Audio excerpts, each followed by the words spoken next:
que es el foro no lo podemos mover porque es un foro preparado desde hace mucho tiempo con un invitado internacional y además es una cosa de la sección de filosofía, entonces jueves a la 1, ¿verdad?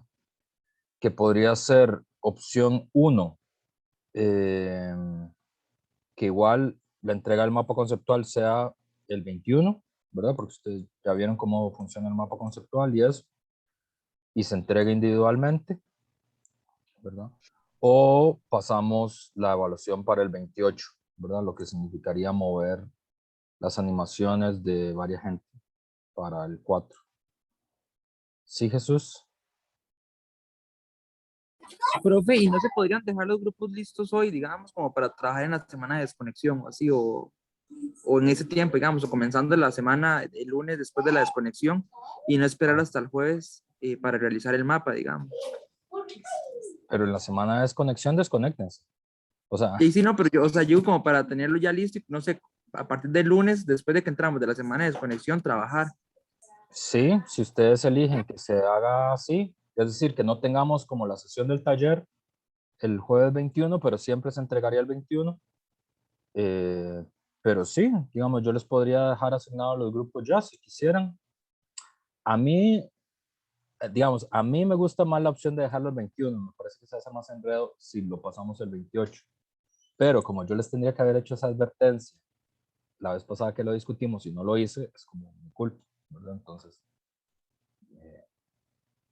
también si es el 28. Profe, y otra consulta, digamos, si queda igual que la vez pasada, con entrega al viernes antes de mediodía. No, sería el jueves a la medianoche.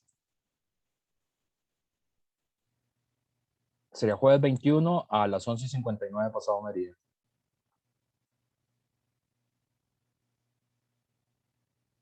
O jueves 21. Profe, ¿y eh, el foro qué? El foro es parte de las actividades, eso no se puede mover. Ok, pero es como el de aquel día. Sí, como el de Mauricio Castro. Nada más que tenemos un invitado internacional que es un filósofo español que vive en Marruecos, se llama Santiago Albarrico, y que hemos coordinado con él desde hace 8 meses esta actividad, entonces nada más no se puede mover. Es decir, es como la actividad estrella de la sección, no se va a mover. Ah, sí, no, pero digamos, es solo participar en el foro, estar ahí en Sí, el foro, digamos. sí, sí, claro, pero digamos, la clase es de 1 a 4, entonces, y el foro es de 1 a 4 porque, como les acabo de explicar, él vive en Marruecos, es decir, a la 1 de la tarde aquí son como las 10 de la noche ya, entonces no, o sea, más tarde no se puede, más tarde es decirle que haga un foro a las 2 de la mañana. Uno le puede pedir apoyo a la gente, pero uno tiene que tener límites de las cosas que le piden, ¿no? Entonces sí, es el jueves 21 de 1 a 4 el foro. Yo le recordaría la invitación y eso, pero lo que tenemos que definir son 2 opciones. Yo no sé si está claro, que es opción 1,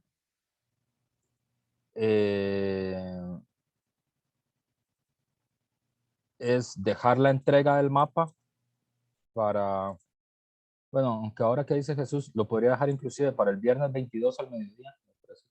Como no vamos a tener la sesión esta de nuestra actividad, lo podríamos dejar para el viernes 22, podría ser la corrección, al mediodía. Pero no tendríamos la sesión como la vez pasada, sino que ustedes tendrían que irlo trabajando. O hacemos la sesión el 28 y atrasamos todo, ¿verdad? ¿Se entienden las opciones que tienen? Sí, profe, sí se entiende. ¿Sí se entiende? Entonces, como, aquí se pueden hacer votaciones, ¿verdad? Voy a hacer una votación.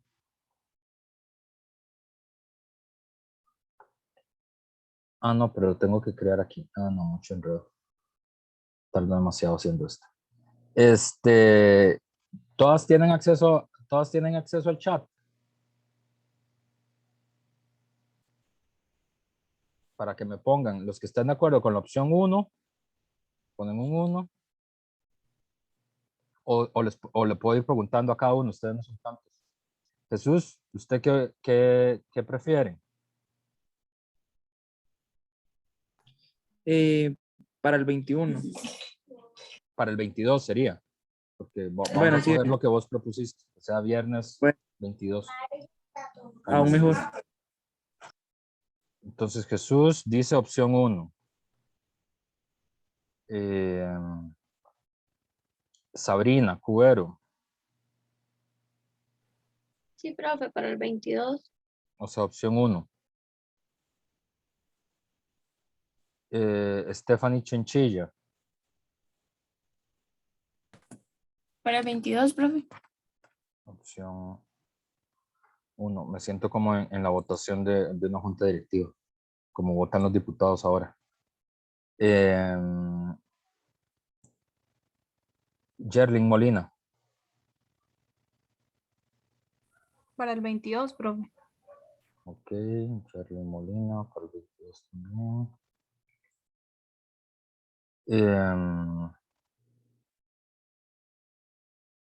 Alejandra Ramírez, Para el 22.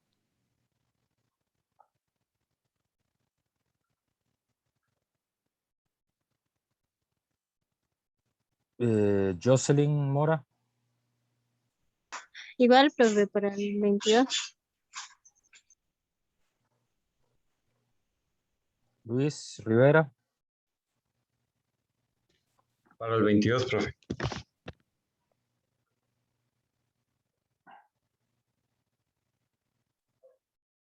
Jane Ayala, Opción 1, profe. opción 1. Gracias, Jane. Muy parlamentaria la forma de votar de Jane. Valeria Alfaro,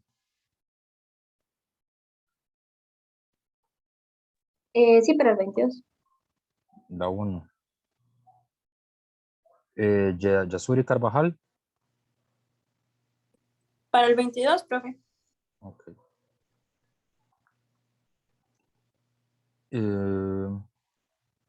Mónica Garita y Valeria Cervantes,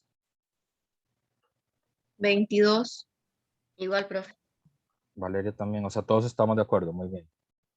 No hay problema, entonces va a quedar para el 22. Les asigno de una vez los grupos, porque como no vamos a tener sesión para que ya cada quien sepa, ¿no?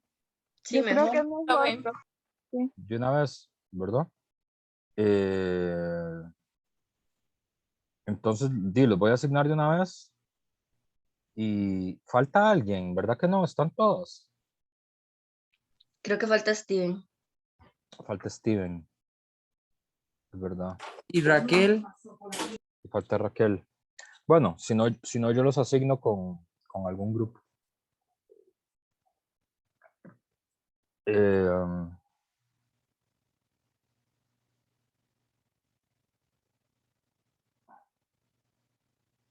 ok.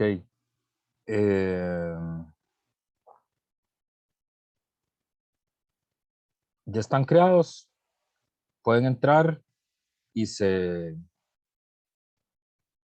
falta Laura también, dice Sabrina. Bueno, entren, se intercambian sus números si no los tienen. Y los grupos, o les puedo decir de una vez, ni siquiera tienen que entrar. El grupo 1 sería, déjame guardar esto. El grupo 1 es Jesús, Luis, Valeria y Joseph Mora. Ese es el grupo 1.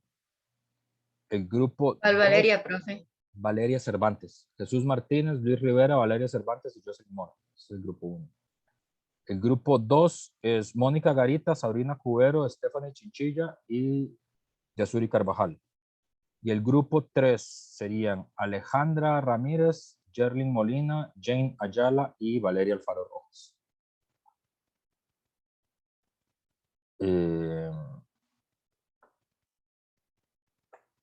Todos entendieron, hagan así si todo el mundo entendió con quién le tocó.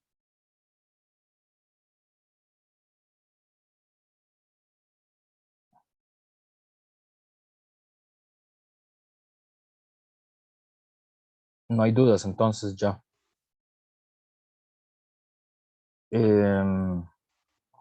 profe, creo que Valeria y yo no tenemos ningún dato de Luis, entonces si él quiere se comunica con nosotros, no sé, o nos pasa el número por ahí. Ya no, ya me pasó el número, Jesús. Para hacer un grupo, ya me pasó el número. Ah, está bien, gracias.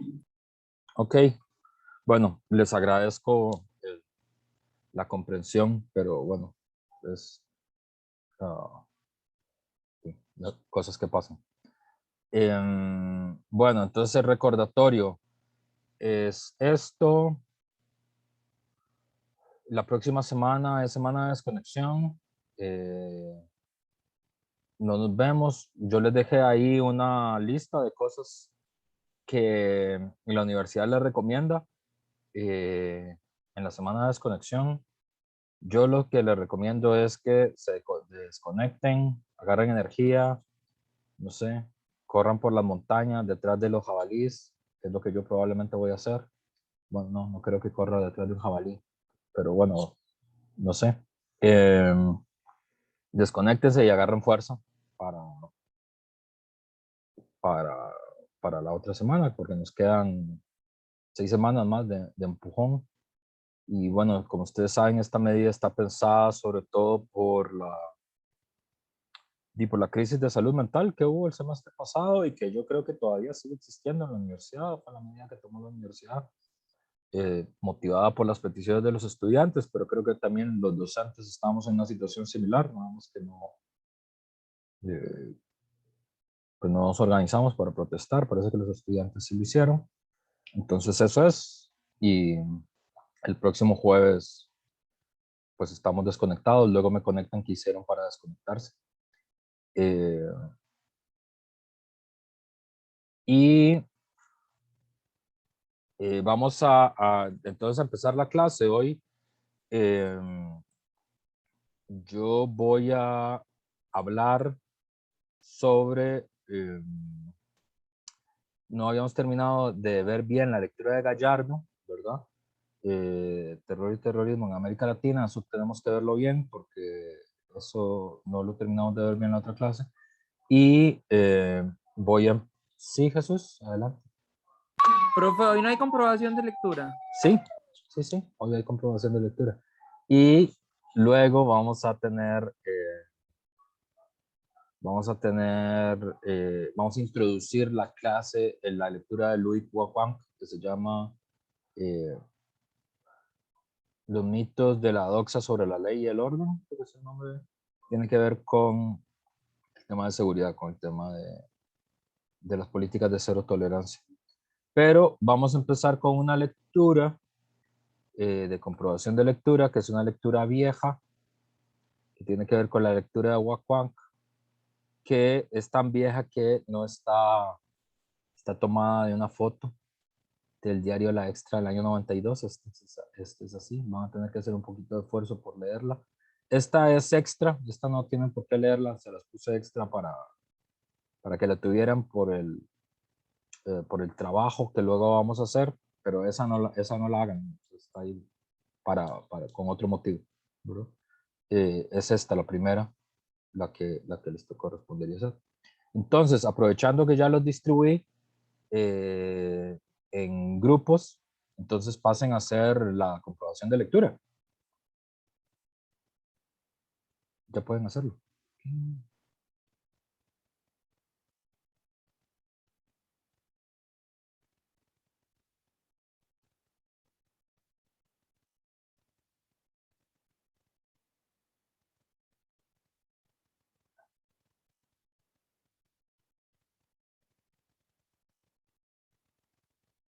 No estoy grabando, perdón. Adelante. Ahora sí, relación con el curso. Ok. Nosotros pensamos que, bueno, lo que es diferente a nosotros en la noticia se ve como disfuncional y como que se sale de la norma. Entonces, se hace un uso de un poder represivo por parte del Estado, que en este caso era la policía, para volver como a alienar a esas otras personas o, por decirlo así, como para volver a meterlas al canasto. Entonces, para que fueran seres funcionales. Y también se evidencia el uso de un vocabulario con objetivos ideológicos que conlleva una connotación negativa.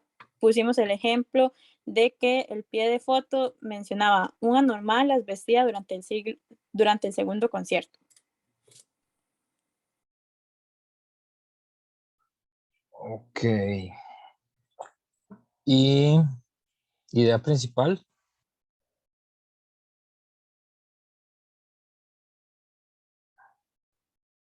De idea principal pusimos 300 jóvenes influidos por el consumo de marihuana, cocaína o crack ejecutaban una pésima copia de un baile denominado mosh. Ok. El grupo 3. Alejandra, Jerlin, Jane, Valeria, Alfaro.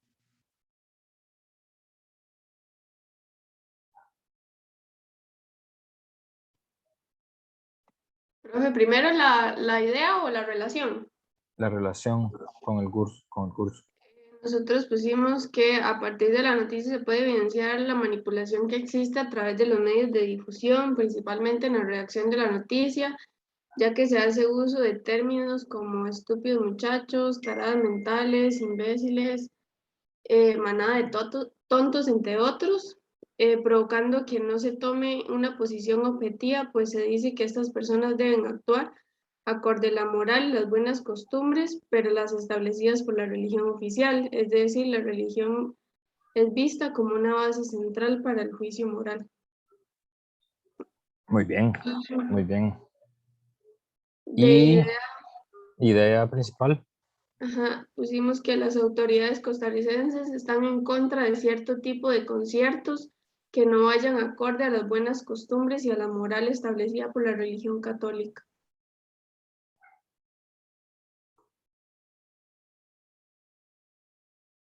Bueno, es más una interpretación de ustedes. Que había que ser más como muchos de ustedes escogieron lo que yo también hubiera escogido, que es lo central de la presentación, que es lo que está aquí, ¿verdad?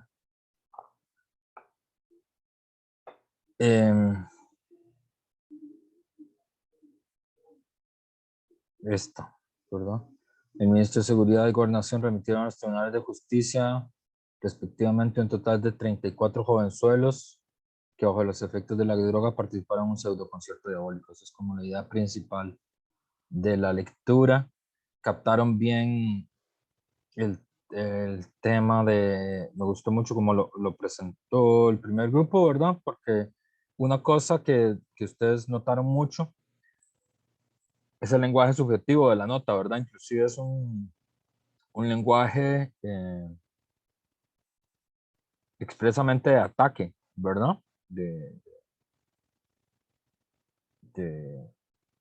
Sí, digamos, es un lenguaje inclusive no periodístico. Es muy raro que las notas periodísticas tengan ese estilo, ¿verdad? Y sin embargo esto lo tienen. El vínculo con el curso, además, está asociado a este concepto, que lo veremos en la lectura de Waquan, que es el concepto de pánico moral.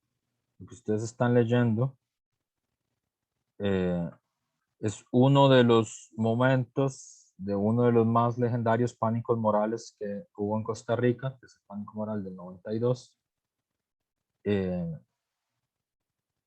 es la lectura esta que ustedes están haciendo. Las dos notas que están ahí son del año 92, es decir, de la gente que hoy son sus papás, probablemente.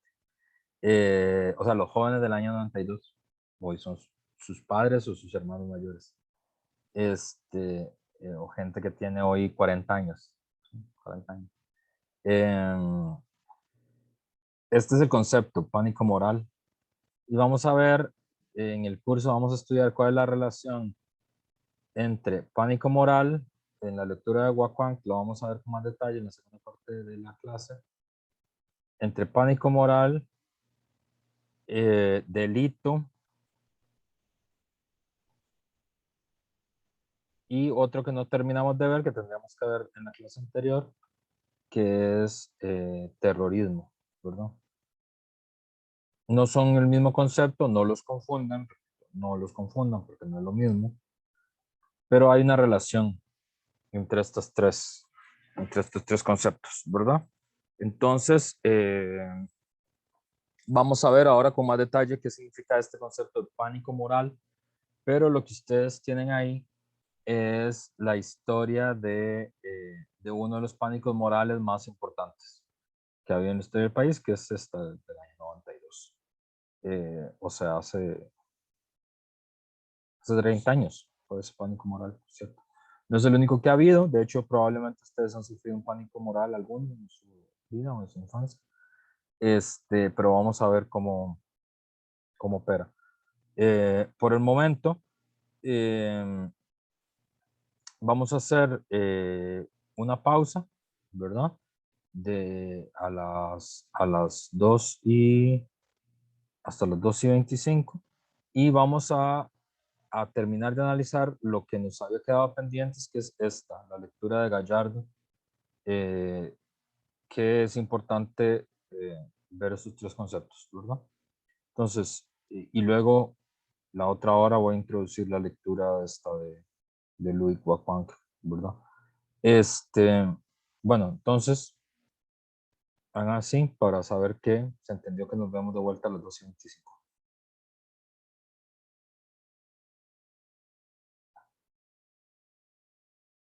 Con nuestro tema. La lectura de Gallardo que pudimos analizar poco la vez pasada se llama Terror y Terrorismo en América Latina, ¿verdad? Y es importante porque tiene que ver con, está relacionada, digamos, con la lectura de Anastasio Ceseña, ¿verdad? Tanto la lectura de Gallardo como la de Anastasio Ceseña están pensadas para explicar el pseudoconcepto central de las políticas de seguridad, digamos, en curso, tal como nosotros lo hemos planeado. Está pensado para que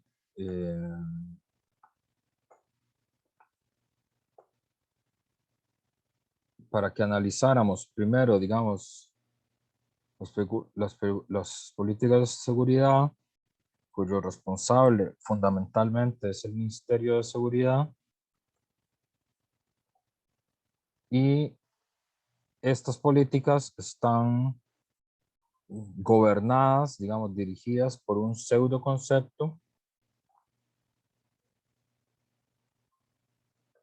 que es el pseudoconcepto llamado terrorismo,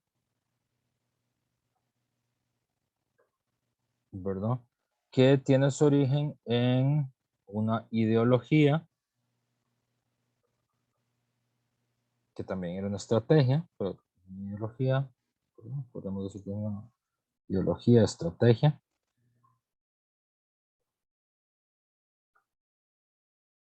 que se llama la Guerra Global Preventiva contra el Terrorismo.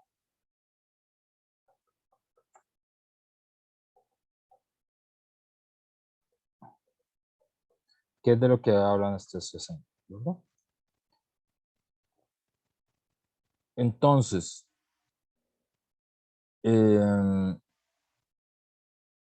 Gallardo va a hacer esta primera indicación, ¿verdad? Que es en la que nos vamos a concentrar ahora en nuestra explicación. Dice, la primera cautela que debe hacerse desde América Latina cuando se habla de terrorismo es diferenciarlo de terror de Estado. Terror de Estado. Por supuesto existe una relación entre ellos, pero el terrorismo es una respuesta al terror de Estado. Si se le quiere, es un tipo de defensa y también de propuesta contra un régimen político o contra situaciones económicas, sociales, culturales que este régimen genera, o como señal contra las personalidades que figuran como responsables de las políticas públicas que motivan las acciones terroristas. En el límite, estas acciones comprometen a la población civil cuya única responsabilidad en el terror de Estado no es no reaccionar política y culturalmente contra él. Una forma degradada de terrorismo es la acción que destruye personas principalmente porque son vulnerables, es decir, al alcance de la capacidad operativa de la organización terrorista. Si la población no experimenta el dominio estatal como terror, las acciones terroristas, asesinatos individuales de policías, por ejemplo, tienden a aislar políticamente a los actores que practican el terror. Esa es la primera definición.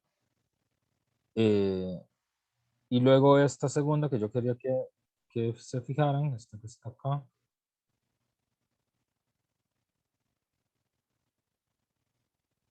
Esta que está acá. ¿Verdad? Dice que el terror de Estado sea referente al terrorismo, indica al menos dos situaciones. Primero, que la constelación de poder reinante no tolera oposición, excepto la que ella misma genera y controla, bajo ninguna de sus formas, política, económica, social y cultural. Se trata de un sistema o de un régimen que se propone ideológicamente o en la práctica sin alternativa. Segundo, que la réplica terrorista, en último término, busca neutralizar y hacer retroceder la política de terror de Estado para instalar legítimamente a nuevos actores o actores emergentes, que den otro carácter al escenario de una existencia política a la que desean configurada por la pareja aliado opositor. El terrorismo sí no se vincula directamente, por ejemplo, con la guerra y o violencia revolucionaria. Estas últimas buscan derrotar política, cultural y militarmente a su enemigo y construir desde esta victoria otro sistema social. El terrorismo, en cambio, podría ser una herramienta para buscar consolidarse como opción parlamentaria dentro de un régimen político que no se quiere destruir, sino reformar. Una guerra revolucionaria aspira a cambiar el sistema. El terrorismo a derribar o hacer retroceder o a amedrentar un gobierno que utiliza el terror de Estado y no permite oposición efectiva.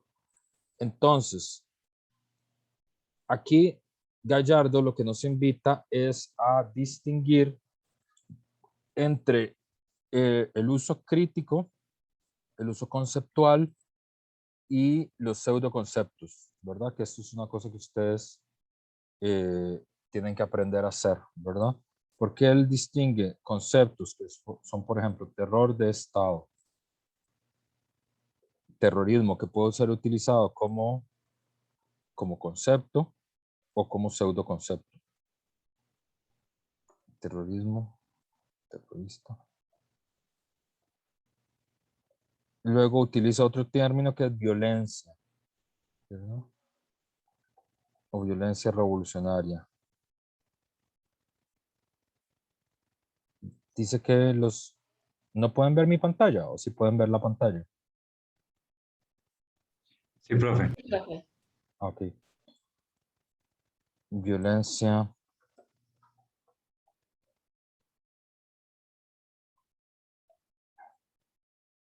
Terror, terrorismo, violencia. El otro término aquí es delincuencia. ¿Qué va a aparecer?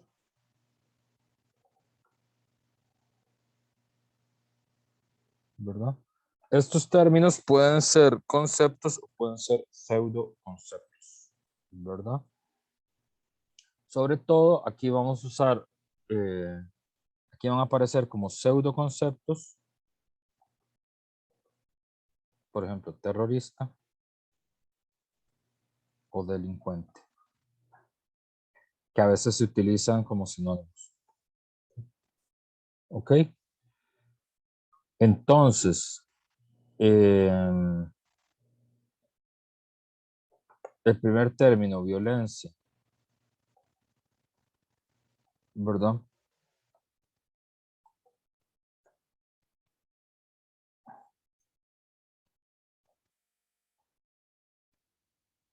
¿Ustedes cómo definirían la violencia? ¿Qué definición darían? Si les pido en el examen, definan qué es violencia.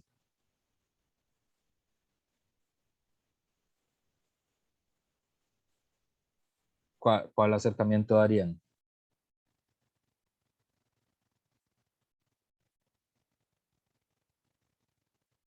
Nadie se atreve a hacer una definición.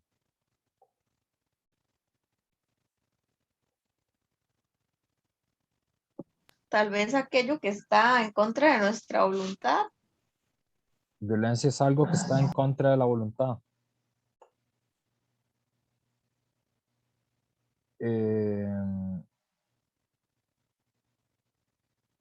Y alguien podría darme un ejemplo de violencia, de algo violento.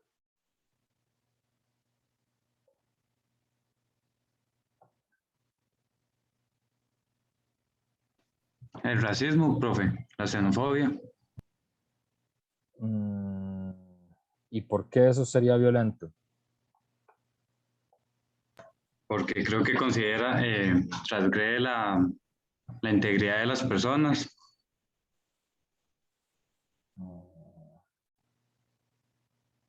Ok. Pero normalmente uno asume como violencia. A ver.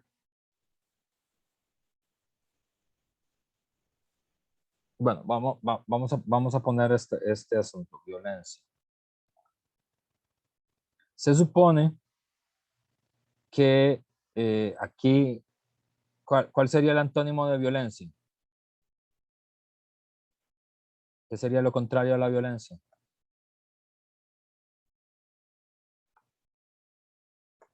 ¿Qué es lo contrario de violencia?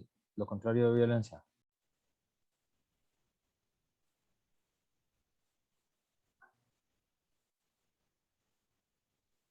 ¿Nadie? Convivencia, paz. Convivencia, paz. Ay, ¿por qué no se escribe esto? Convivencia, paz, ¿verdad? Uno tiende a asociar paz como oposición a violencia, ¿verdad? En realidad, ¿perdón? Respeto. También uno tiende a asociar respeto, ¿verdad? También uno tiende a asociar a lo contrario de la violencia, derecho, respeto o procedimiento, ¿verdad?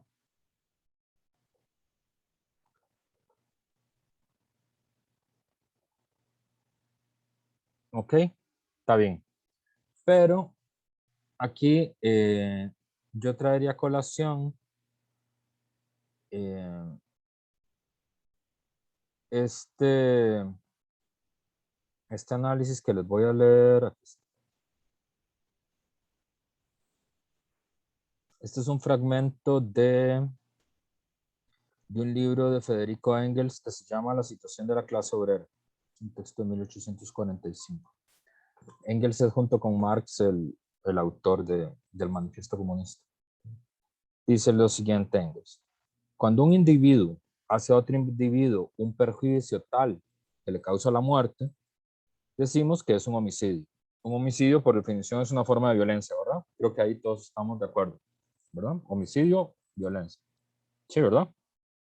¿Hasta ahí claro? Sí, profe. Ok, seguimos. Si el autor obra premeditadamente, consideramos su acto como un crimen, ¿verdad? Es decir, cuando un individuo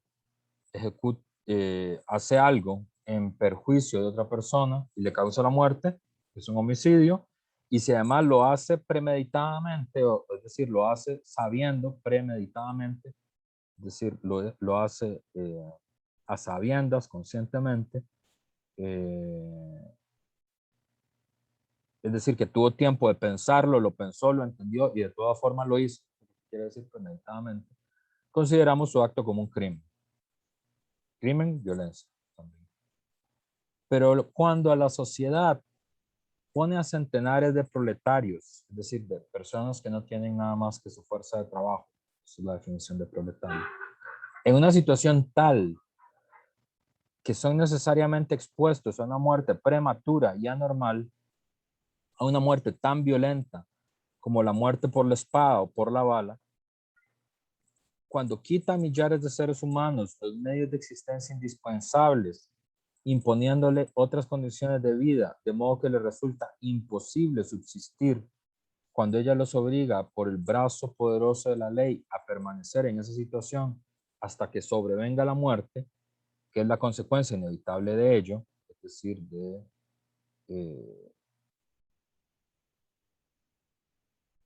de la consecuencia inevitable de la existencia proletaria, de una existencia desprovista de los medios indispensables de vida, cuando ellos los obliga por el brazo poderoso de la ley a permanecer en esta situación hasta que sobrevenga la muerte, que es la consecuencia inevitable de ello, cuando ella sabe demasiado bien que esos millares de seres humanos serán víctimas de esas condiciones de existencia y sin embargo permite que subsistan, entonces lo que se comete es un crimen muy parecido al cometido por un individuo, salvo que este caso es más disimulado, más pérfido. Un crimen contra el cual nadie puede defenderse, que no parece un crimen porque no se ve al asesino, porque el asesino es todo el mundo y nadie a la vez, porque la muerte de la víctima parece natural, que es pecar menos por comisión que por omisión. Pero no por ello es menos un crimen. Ahora pasaré a mostrar que la sociedad en Inglaterra comete cada día y a cada hora lo que los periódicos obreros ingleses tienen toda razón en llamar un crimen social, que ella ha colocado a los trabajadores en una situación tal que no pueden conservar la salud ni vivir mucho tiempo, que ella mina poco a poco la existencia de sus obreros y que los conduce así a la tumba antes de tiempo. Demostraré además que la sociedad sabe hasta qué punto semejante situación daña la salud y la existencia de los trabajadores, y sin embargo no hace nada para mejorarla. En cuanto al hecho que ella conoce las consecuencias de sus instituciones y que ella sabe que sus actuaciones no constituyen por lo tanto un simple homicidio, sino un asesinato. Puedo mostrarlo citando documentos oficiales, informes parlamentarios o administrativos que establecen la materialidad de este crimen. Entonces es un fragmento de la situación de la clase obrera en Inglaterra. Y entonces aquí es donde veríamos la primera tensión, ¿verdad? Hay un pseudo concepto, ¿verdad? Que establece la idea de violencia, ¿verdad? Como daño, ¿verdad? Como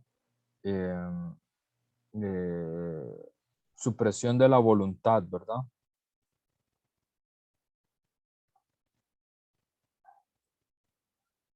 Pero en esta tradición, que es la que representa también Gallardo, la violencia, y esto es un término importante, aparece otro concepto que es el de violencia sistémica. Que esto es un concepto crítico, violencia sistémica. Es decir, es obvio, un crimen es un acto violento, un robo es un acto violento, un homicidio es un acto violento, pero cuando se habla de violencia, sobre todo cuando se habla en política de violencia, el primer concepto crítico que hay que tener es el de violencia sistémica. Y esto es muy interesante, ¿por qué? Porque esto es un concepto crítico en el sentido que le da Engels, ¿verdad? Y está hablando, por ejemplo, de la vida de la clase obrera en el sentido de, por ejemplo, sus daños en salud. Él está pensando en las minas de carbón, pero nosotros podríamos pensar en daños a la salud que están claramente comprobados, que están asociados al trabajo. Por ejemplo, está claro que muchas de las enfermedades asociadas a los riñones que matan, ¿verdad? Está asociada a una forma especial de trabajo que es el corte de caña. Está muy estudiado dentro del país, ¿verdad? O también, digamos, al inicio de la pandemia, las muertes por COVID, ¿verdad? Cuando se supone que se reactivaba la economía o había que salvar la economía, que antes de que hubiera vacuna, ¿verdad? La gente regresó a sus trabajos, ¿verdad? Inclusive algunos trabajadores, por ejemplo en Estados Unidos, los trabajadores encargados de los meat packers, los empacadores de comida,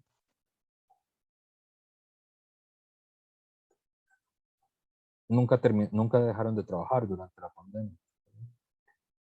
Entonces, esto es una violencia sistémica, ¿verdad? Entonces, ¿qué es el primer señalamiento que harían estos autores? Bueno, que efectivamente términos como terrorismo, por ejemplo. Es un término que tiene que ver con la violencia, sin duda, pero que hay un elemento que se olvida, que es que en este análisis el sistema es violento, ¿verdad? El sistema ejerce una forma de violencia sistémica. Por lo tanto, ¿verdad? Por lo tanto, sistémica. Por lo tanto, la violencia contra el gobierno, contra el Estado, es una violencia defensiva. En esta tradición, que es por ejemplo la tradición marxista, pero también uno puede encontrar ese tipo de análisis en otras tradiciones, en la tradición feminista similar o en la tradición antirracista similar, ¿verdad? Para el marxismo, la relación capital-trabajo solo se puede sostener por la violencia, no hay otra razón, ¿verdad? Es decir, eso existe porque hubo violencia, porque hay violencia, pero no es una violencia en el sentido de obligado a la fuerza, digamos, o obligado a pistola, sino que la forma en la que está organizada la sociedad obliga a hacer eso, pero es una violencia sistémica.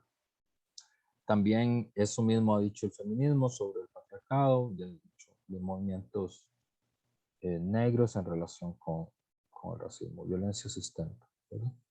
Entonces, eso es lo primero. Cuando se habla de violencia, hay que ver de qué violencia estamos hablando. Si es violencia de un individuo o si estamos hablando de violencia sistémica. Es claro que un robo es violento, pero por ejemplo, ¿por qué los accidentes laborales se llaman accidentes laborales, no asesinatos laborales? ¿No? ¿Por qué tenemos que referirnos a cosas como que a un trabajador se le trae una máquina como accidentes?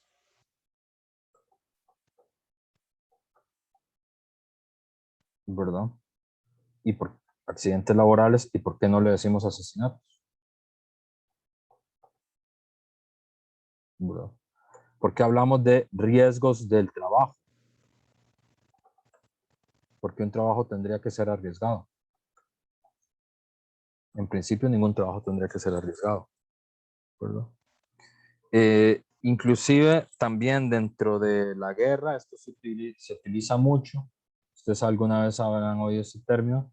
Dentro de la guerra, cuando se bombardea un lugar y son personas no combatientes las que mueren, que la mayoría en las guerras modernas, a diferencia de las guerras antiguas, por ejemplo, la guerra de Afganistán, en la guerra de Irak, la mayoría de gente que muere son civiles, no combatientes. Es decir, la época en la que la mayoría de personas que morían en una guerra eran soldados, ya pasó. De hecho, en la guerra moderna, la mayoría de personas que mueren en las guerras no son soldados, son no soldados, son civiles.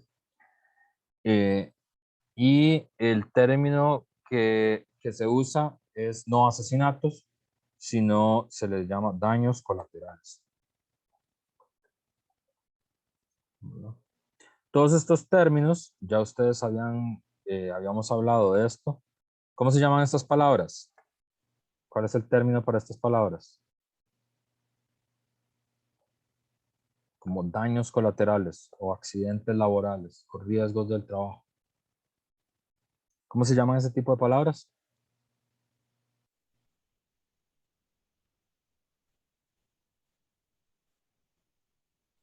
Eufemismo, ¿no eran, profe? Eufemismos, exactamente. Son eufemismos. ¿Verdad?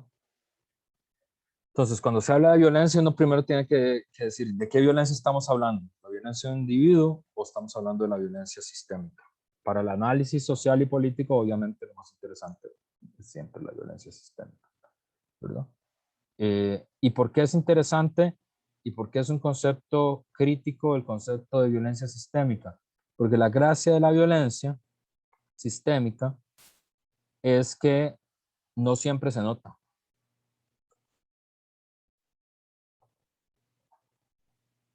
Y solo es a través del pensamiento crítico que uno puede notar la violencia.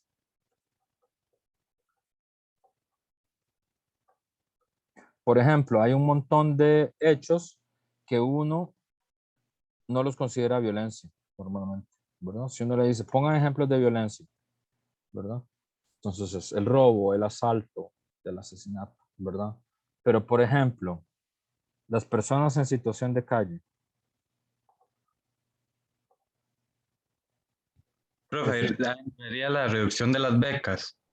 Por ejemplo, es otro ejemplo. Por ejemplo, las reducciones al presupuesto educativo, a las becas.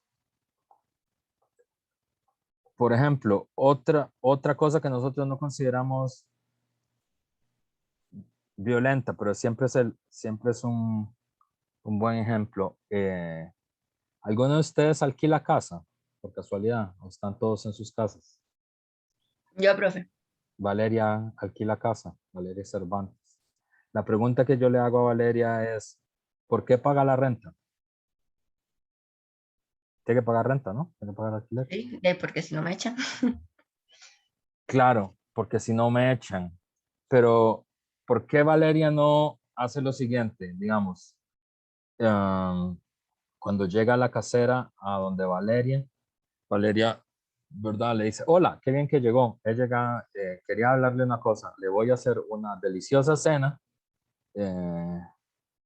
Y ya Valeria cena con su casera y le dice, vea, yo creo que no le voy a pagar la renta porque me parece que yo tengo derecho a estar aquí. ¿Qué pasaría en ese caso?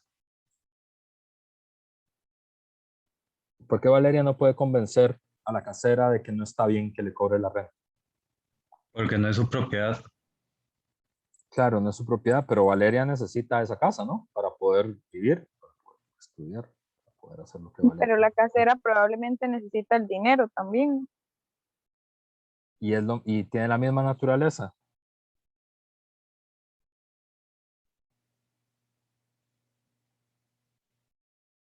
Tiene la misma naturaleza la necesidad de Valeria que la necesidad de la casera. ¿Qué pasa si a la casera no le pagan? ¿Qué pasa si a la casera no le pagan un mes? ¿Qué creen que le puede pasar? Y tal vez no ajuste para sus necesidades. ¿Qué pasa si a Valeria le echan de la casa?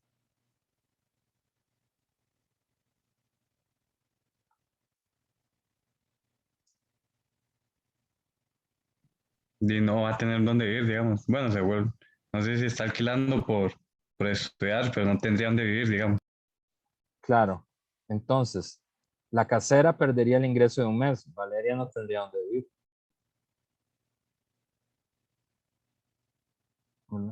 Pero además, Valeria dice, yo pago porque si no me echan, pero ¿te echa la casera personalmente, Valeria? No, tu casera No sé, es suficientemente grande como para que echar. llama a la policía. Claro, llama a la policía. Entonces, ¿qué es lo que pasa? Llama a la policía y ¿qué? Luego, ¿qué pasa? De ahí supongo que sacaría mis cosas o me darían como una notificación o algo así. No sé si lo pueden hacer inmediatamente, sacarme o... Claro, pero ¿por qué no le dice a los policías, hey, vieras que yo no me quiero ir porque es que yo estoy aquí, yo vivo aquí. Y no me gusta pasar frío en las noches, me parece mal. Sí, porque la propiedad es de la señora, entonces ella tiene como el poder ahí. Ella tiene el poder, pero ella no lo ejerce directamente, fíjese. No es la señora o el señor o lo que sea quien te saca, es la policía la que te saca. ¿Y qué es la policía? La policía te dice, hola Valeria, vengo aquí a sacarla. ¿O qué hace la policía? Y usted le dice, hola señor policía, gracias por venir a sacarme. ¿Qué hace la policía?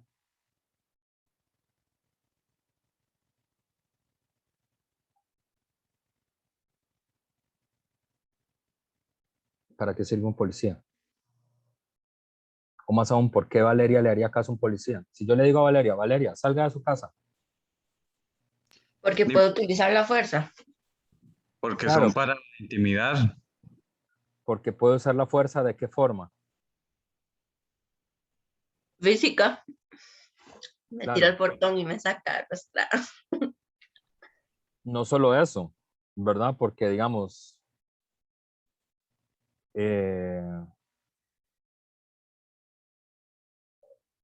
digamos, alguno de sus compañeros, supongo, yo no sé, nunca los he visto físicamente, pero yo me imagino que todos ustedes físicamente más o menos se parecen, en tamaño, ¿no? En fuerza, más o menos, ¿verdad? Siempre hay uno más grande o más pequeño, pero digamos, Jane te podría sacar a la fuerza, pero si Jane te dice, Valeria, váyase, usted no le va a hacer caso a Jane, porque si le hace caso a un policía.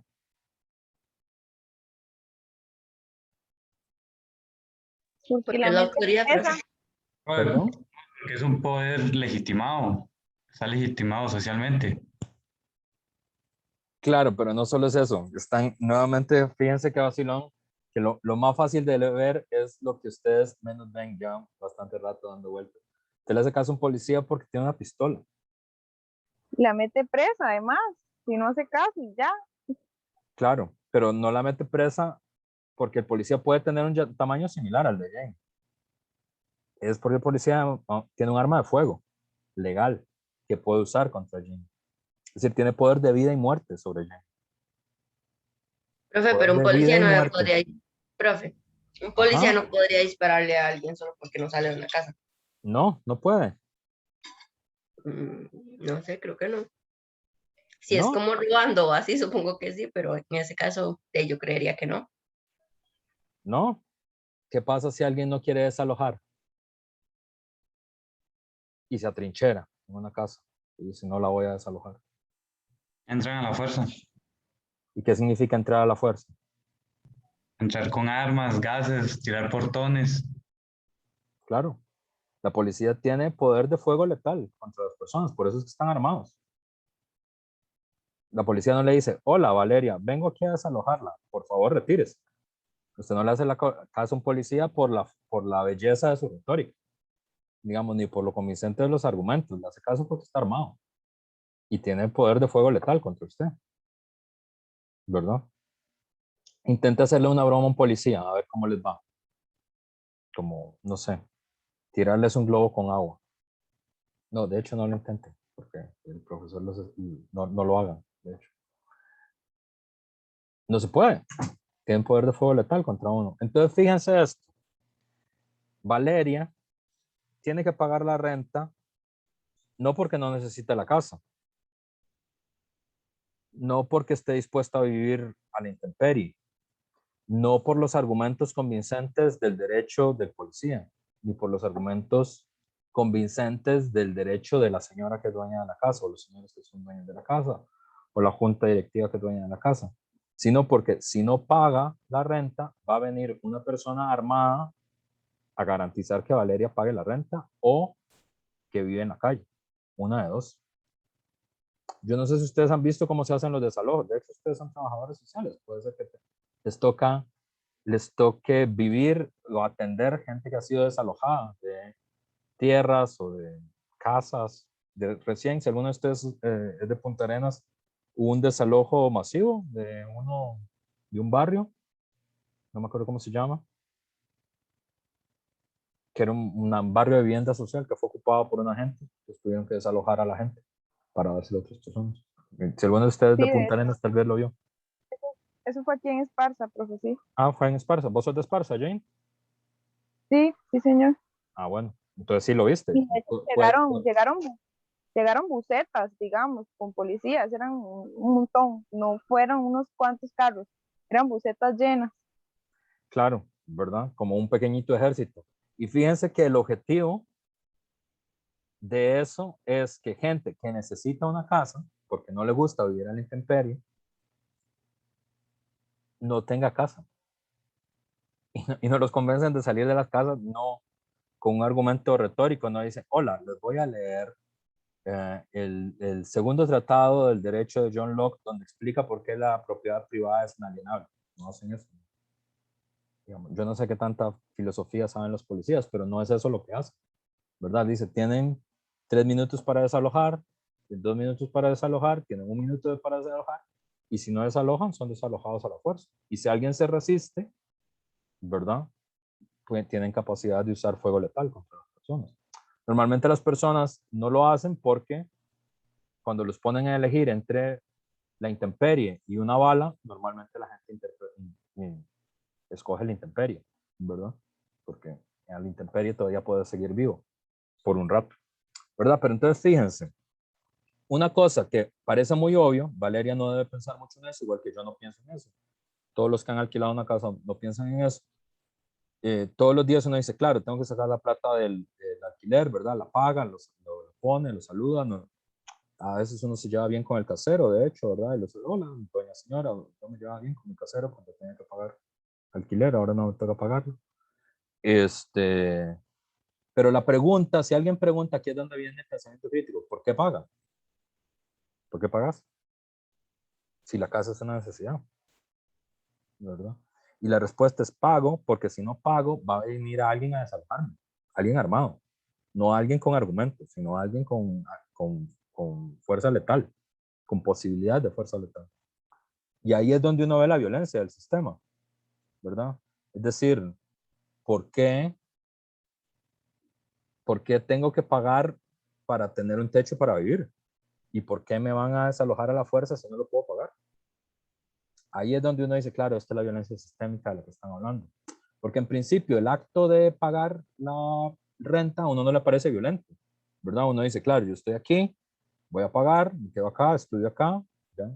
Pago todos los meses, ¿verdad? Y si yo les pusiera un quiz de, pongan ejemplos de violencia, ninguno, ni siquiera Valeria, recién pagando la cuenta, Valeria Cervantes diría, el acto de, bueno, ahora sí, porque ya lo discutimos, pero el acto de pagar la renta es un acto de violencia, ¿verdad? No está dentro de las cosas que uno piensa que son actos de violencia. Piensa en la otra cosa, otro ejemplo clásico que siempre les pongo, que es, yo no sé si ustedes tienen hermanos pequeños o se acuerdan cuando eran pequeños, pero siempre hay un momento en la vida de uno que uno va al supermercado, ¿verdad?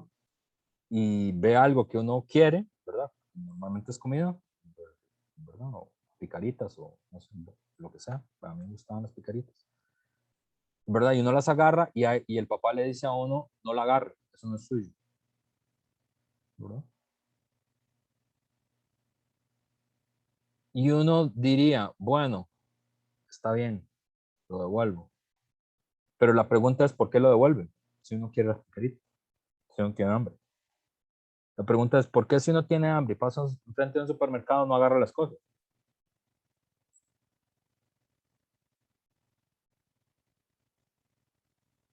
¿Por qué no agarra las cosas cuando uno pasa frente a un supermercado? Por lo mismo, profe, porque es un robo y es penado y va a ser castigado por la fuerza pública. Claro, porque si yo hago eso, aunque tenga hambre, va a venir alguien y va a usar la fuerza en contra mío por eso. Entonces, ahí es donde uno ve la violencia sistémica, que normalmente uno no la ve, ¿verdad? Normalmente uno no la ve. En otros casos que seguro ustedes han discutido más con otras compañeras de trabajo, está, digamos, toda la discusión en relación con la violencia contra las mujeres, ¿verdad? Es decir, muchas de las situaciones largas en el tiempo de violencia contra las mujeres está asociado a que no tienen forma material de romper el ciclo de violencia, es decir, no tienen forma de salir de la casa, no tienen forma de mantenerse fuera del círculo de la violencia. Entonces esa violencia es sistémica, pero normalmente uno no la ve, ¿verdad? No le parece violento eso, ¿verdad? Pagar un peaje para poder ir a Punta Arenas cuando uno va a San José de Punta Arenas, eso no le parece violento a uno, ¿verdad? Pagar la renta no le parece violento a uno. El aumento de la gasolina. El, pagar el aumento de la gasolina o pagar los impuestos tampoco te parece violento, ¿verdad? O aceptar que las aulas se deterioren, ¿verdad? O tener que comprarte de emergencia un computador para poder recibir clases, porque si no, no vas a poder recibir clases, ¿verdad? Todo eso nosotros no lo consideramos violento, ¿verdad? Lo violento es como algo que tenga que ver como con robos o arrebatos, eso.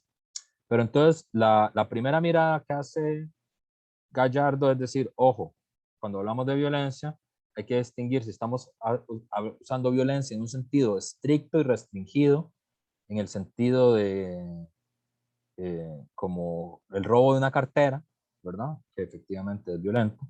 O si estamos hablando eso en un sentido amplio, en el sentido de violencia sistémica, es decir, una organización social que está con instituciones y con lógicas que está pensado para hacerte daño en caso de que vos no aceptes esas instituciones y esas lógicas.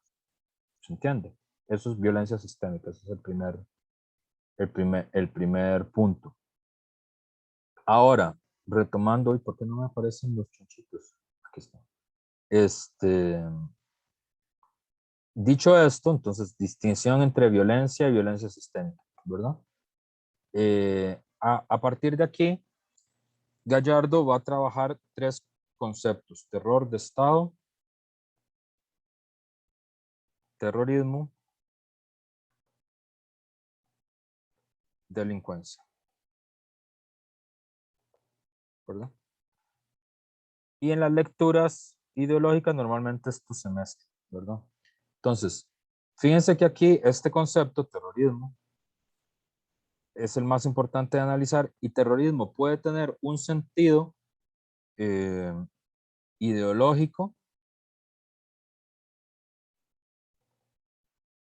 que es el que como ideológico, que es como se usa en guerra global preventiva contra el terrorismo,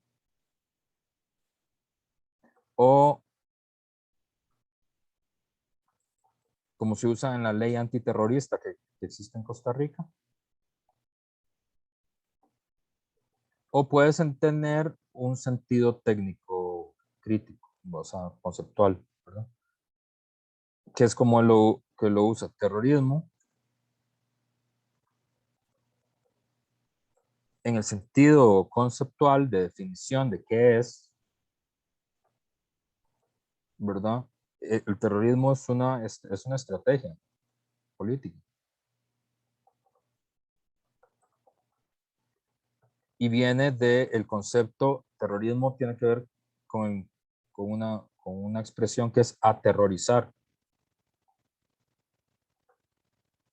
O sea, llenar de terror.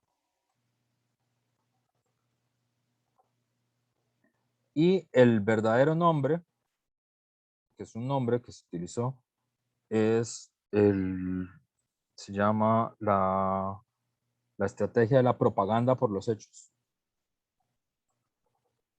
que es una estrategia política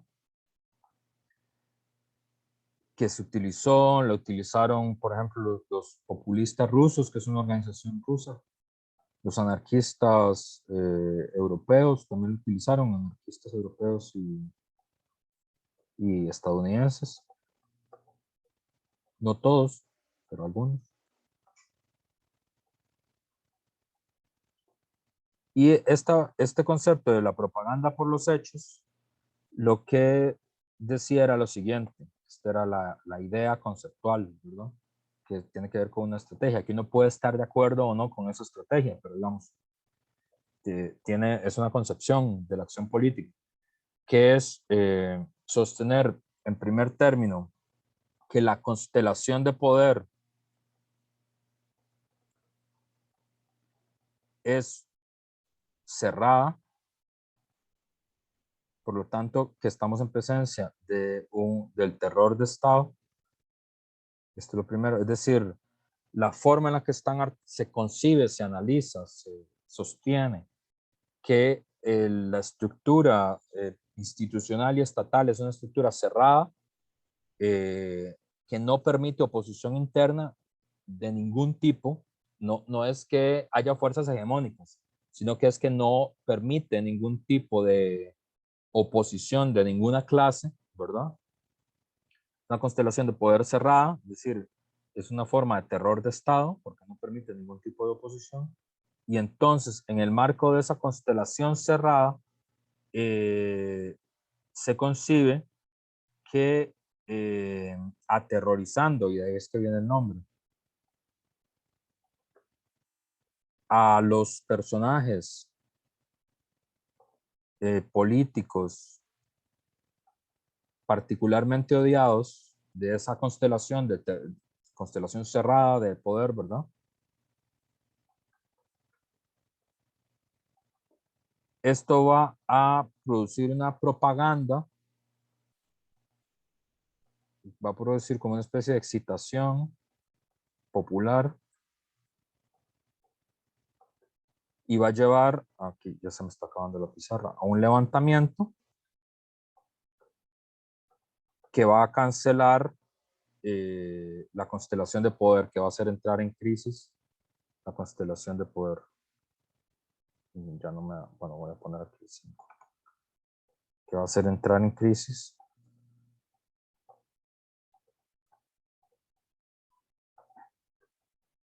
Esto es una estrategia que se usó durante mucho tiempo. Tiene varios nombres, se le llamó terrorismo, se le llamó magnicidio también. Y no es novedoso ahora por la fuerza que tiene la guerra global preventiva contra el terrorismo. Pues parece una barbaridad lo que se está diciendo, pero por ejemplo, autores clásicos de la filosofía política como Santo Tomás de Aquino, por ejemplo, como Guillermo de Ockham, como John Locke, también, ¿verdad? Todos estuvieron a favor en algún momento del magnicidio, es como posibilidad política, ¿verdad?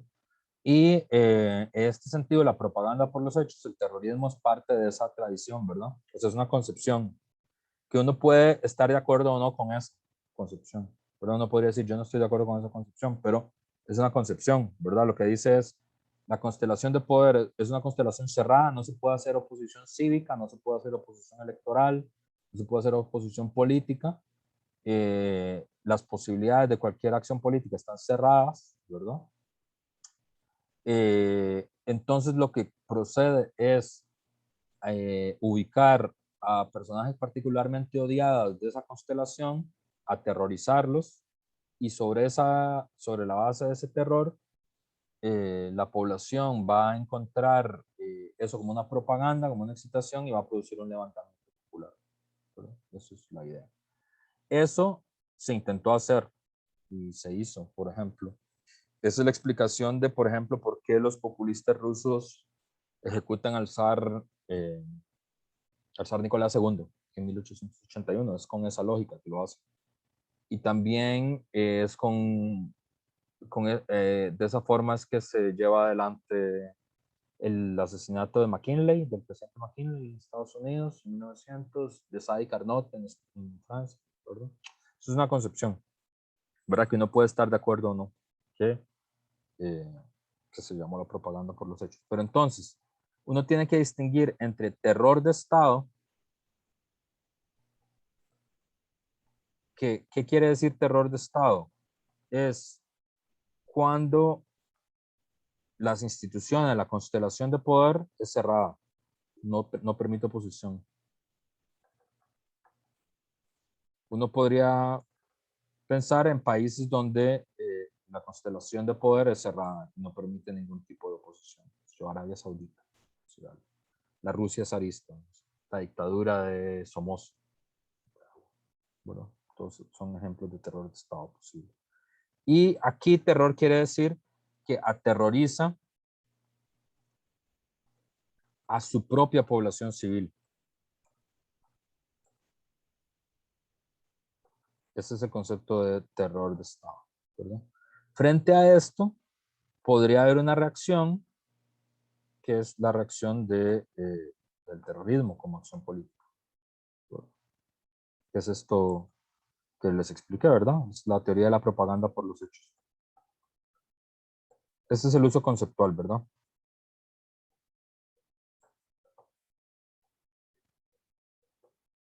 Y esto es una forma de acción política.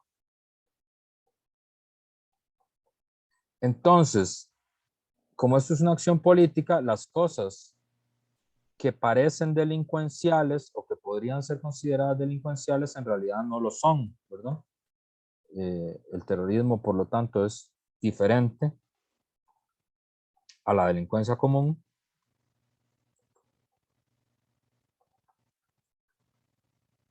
aunque se parece mucho, ¿verdad? Los terroristas podrían robar bancos, por ejemplo, o podrían falsificar monedas, o ajusticiar un rey, digamos, cometer un asesinato, pero no son ni ladrones de bancos, ni falsificadores de monedas, ni asesinos, porque su acción no está motivada por el beneficio de robar un banco, de falsificar monedas o de secuestrar a alguien, sino que tiene objetivos políticos, ¿verdad? Que uno puede compartir o no, le pueden parecer bien o mal, o más o menos, o inútiles, ¿verdad? Eso también es posible.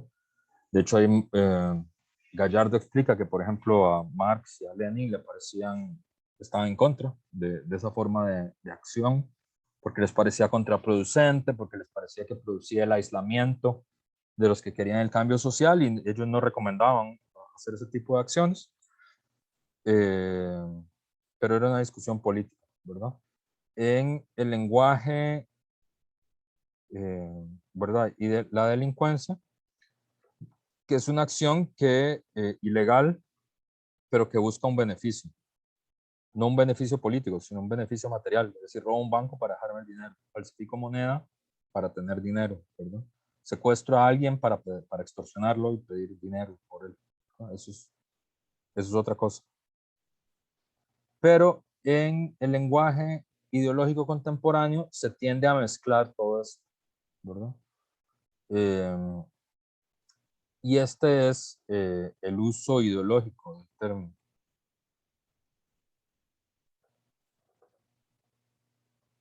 En el uso ideológico del término, ¿verdad? Terrorismo y delincuencia aparecen como si fueran lo mismo y no lo son, son diferentes. Uno puede estar en contra de las dos, pero no es lo mismo, ¿no?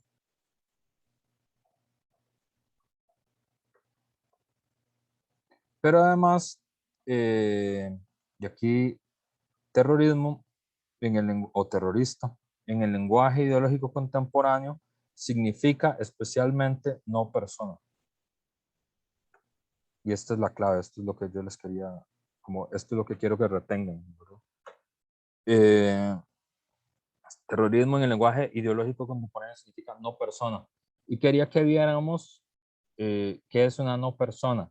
Es algo que tiene el cuerpo de persona, tiene la biología de la persona, pero no tiene los derechos jurídicos de una persona. Y eso existe, y ha existido durante mucho tiempo en la historia de la humanidad. Por ejemplo, los esclavos eran no personas, ¿verdad?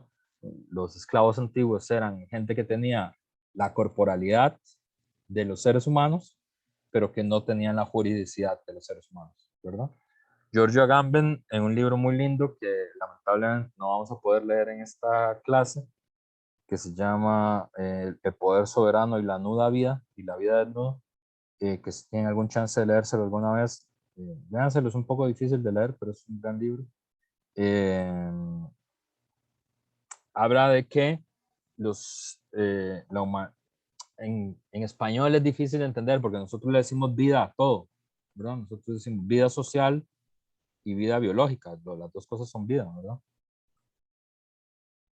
Y tenemos la misma palabra, ¿verdad? Como biología, entonces es el estudio de la vida, pero es la vida animal, ¿verdad? Y sociología, es el estudio de la sociedad, pero la sociedad es vida también. Entonces, en griego sí se distinguía y es muy, muy útil. En griego se distingue zoe de bios. Zoe quiere decir la vida desnuda, la vida biológica. La vida de los animales es zoe. Y bios es la vida políticamente calificada. Bios teoréticos, la vida teórica, la vida de la teoría, ¿verdad? En español no distinguimos entre la vida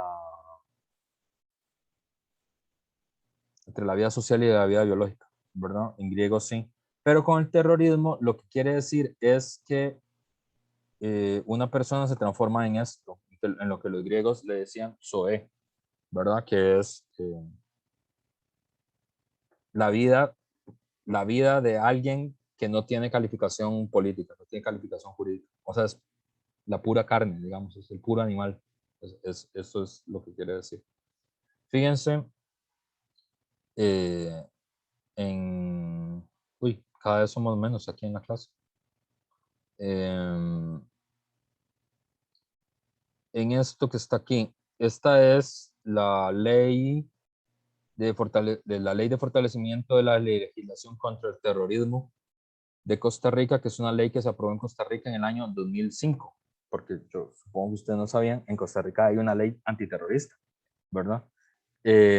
¿Y por qué una ley antiterrorista? Porque como nos explicó Elio Gallardo y como nos explicó Néstor Ceseña, ese tipo de políticas, ese tipo de leyes no están determinadas por las características locales o por la política local, sino que hay una gran política global que determina eso. Entonces, como a partir del año 2001, del septiembre del 2001, inicia la Guerra Global Preventiva contra el Terrorismo, Costa Rica en el año 2005, 4 años después del inicio de la Guerra Global Preventiva contra el Terrorismo, es un estado que participa de la Guerra Global Preventiva contra el Terrorismo y produce la legislación necesaria para luchar preventivamente contra el terrorismo, y nosotros tenemos una ley antiterrorista con la que funciona nuestro país. Y aquí está la modificación, pero, y aquí les voy a leer la definición, esta es la definición de terrorismo.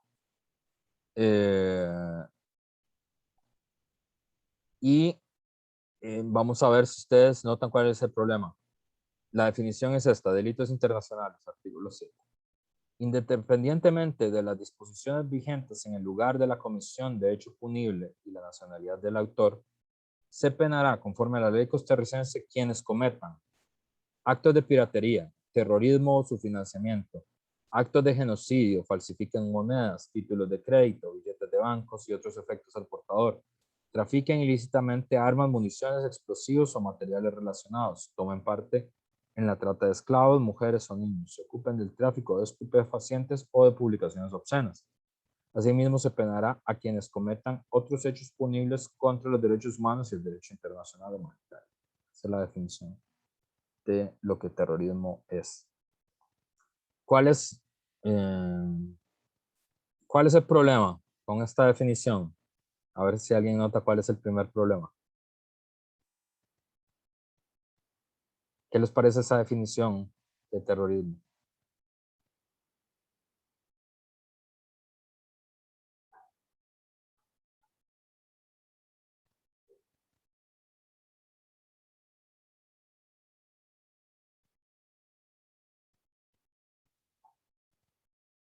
Si yo hago una definición que diga, voy a definir qué es un estudiante, ¿verdad? Y digo, la definición de estudiante es una persona que es estudiante. ¿Qué tiene de mala esa definición que acabo de hacer?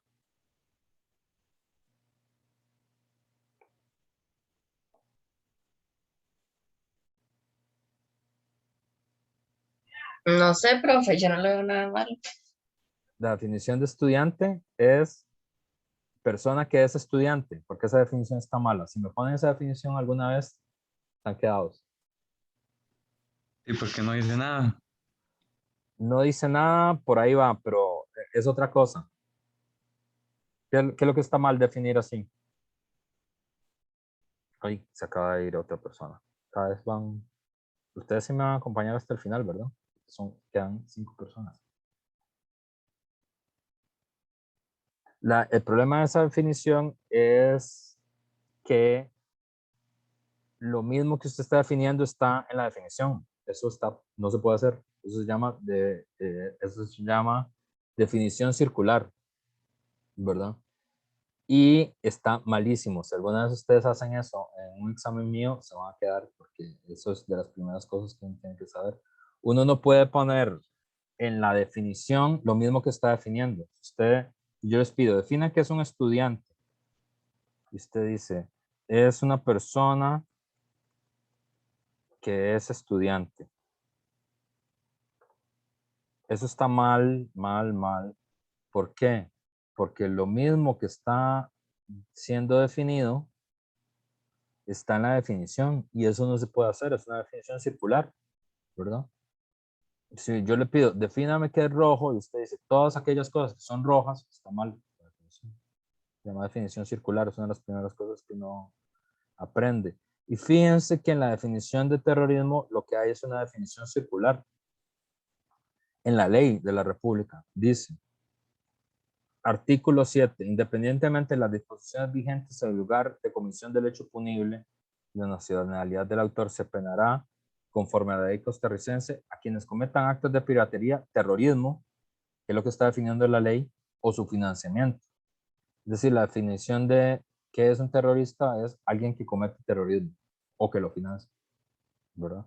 Que es una definición circular. Y eso en cualquier curso de filo o de lógica, si ustedes hacen eso, se quedan. Dicen, no, es que eso no se puede hacer. Y sin embargo, está en la ley. ¿Y qué fue? Que los diputados no se dieron cuenta que están haciendo una definición circular. No, no es eso.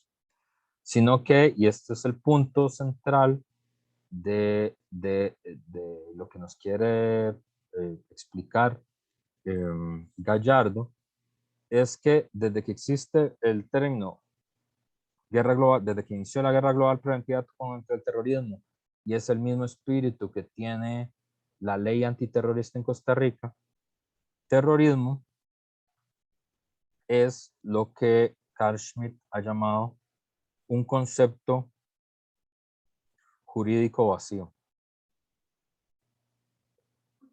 ¿Qué es un concepto jurídico vacío? Es un concepto que no tiene ninguna definición precisa y se llena según la definición del Estado. Que es una de las características de todos los estados, todos los estados autoritarios, de todas las formas de terror de Estado.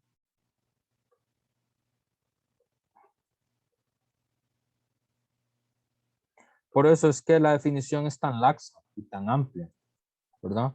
Las definiciones penales, las definiciones de derecho penal son muy precisas siempre. La comisión de delitos tiene unas definiciones que las hacen siempre muy precisas, ¿verdad? Por ejemplo, el robo es arrebatar por la fuerza o por el engaño una propiedad, es una definición precisa. Y no solo tiene que ser precisa, sino que además tiene que ser fácilmente, o sea, tiene que ser claramente ubicable, ¿verdad? Si Valeria acusa a Luis de que le robó el bolso, no basta la acusación de Valeria, sino que Valeria tiene que ubicar que fue Luis, que tiene estas características, tiene que llevar de testigo a Jocelyn para decir, sí, yo vi a Luis que se robó la computadora de Valeria, y Luis venía vestido de esta forma, hizo este movimiento, ¿verdad? Si no, no hay forma, y por eso los delitos penales son muy precisos, justamente porque implicarían privar de la libertad a las personas en caso de que se demuestre que uno cometió un delito.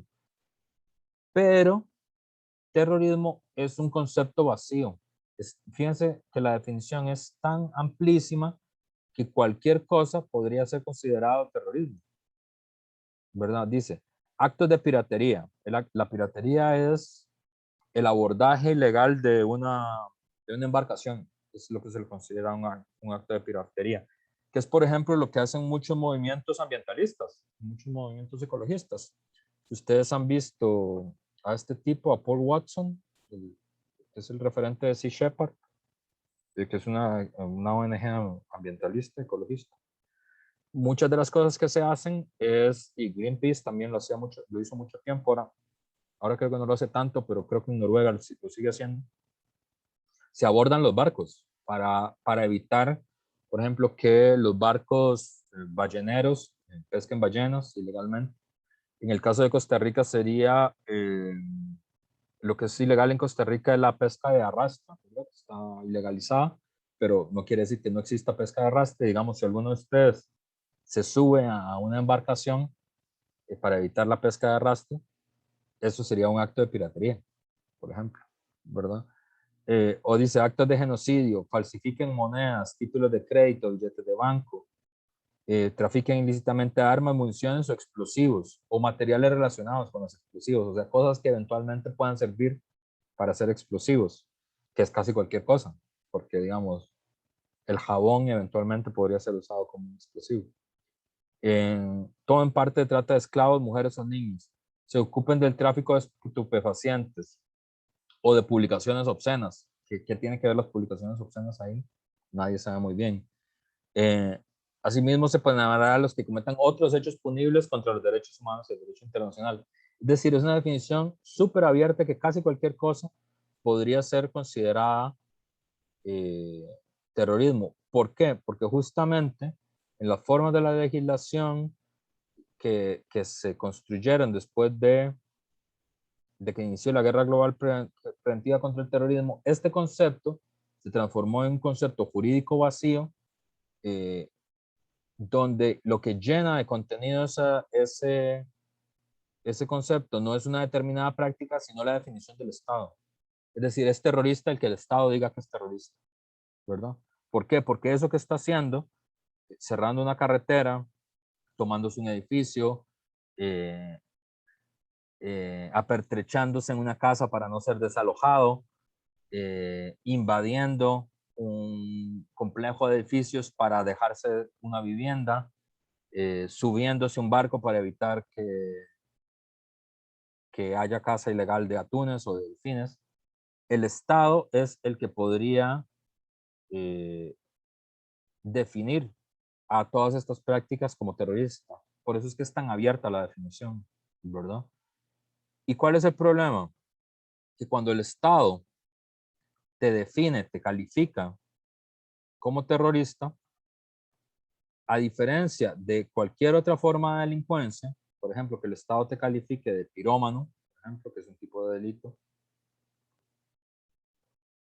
o que el Estado te califique de ladrón, que es otro tipo de delito, o que el Estado te califique de no sé, de pirómano o de ladrón, para decir alguna otra cosa. Los pirómanos o los ladrones tienen derecho al debido proceso. En el ejemplo también de Luis se robó la cartera de Valeria, ¿verdad? Luis, digamos, se roba la compu de Valeria. Valeria dice que Luis se la robó. Jocelyn dice, es verdad, yo la vi robársela. Pero eso no quiere decir que Jocelyn y Valeria puedan golpear a Luis o puedan hacer una prisión en el recinto de Tacares y meter a Luis en la bodega como castigo. Ni pueden ajusticiar a Luis, ni pueden linchar a Luis. Todo eso es prohibido. Ellos pueden denunciar, el procedimiento es denunciar, la policía detiene a Luis, la policía lo entrega a un tribunal de justicia y el tribunal de justicia decide si Luis efectivamente se robó o no la computadora. Si hay datos suficientes para demostrarlo, Luis tiene derecho a un juicio justo, tiene derecho a no ser torturado, tiene derecho a no ser sometido a tratos hostiles por el hecho de ser acusado, tiene derecho a un abogado que lo defienda. Luis puede demostrar que en realidad no hay ninguna prueba de que él se robó la computadora y que Valeria y Jocelyn nada más lo están ubicando ahí porque se confundieron o porque hay alguien muy parecido a Luis en el barrio y creen que es otra persona y es un error material de Jocelyn y Valeria. O Luis demuestra que él no se pudo haber robado eso porque en ese mismo instante estaba de paseo en El Salvador y que es imposible que sea él a la persona que están acusando. Tiene todas esas posibilidades procesales. Inclusive si lo encuentran culpable, luego puede apelar la sentencia, ¿verdad? O sea, hay una serie de garantías, digamos, Jocelyn y Valeria no pueden hacer justicia de propia mano contra Luis, ¿verdad? Hay un debido proceso, que es parte de los derechos humanos. Pero si Luis es calificado como terrorista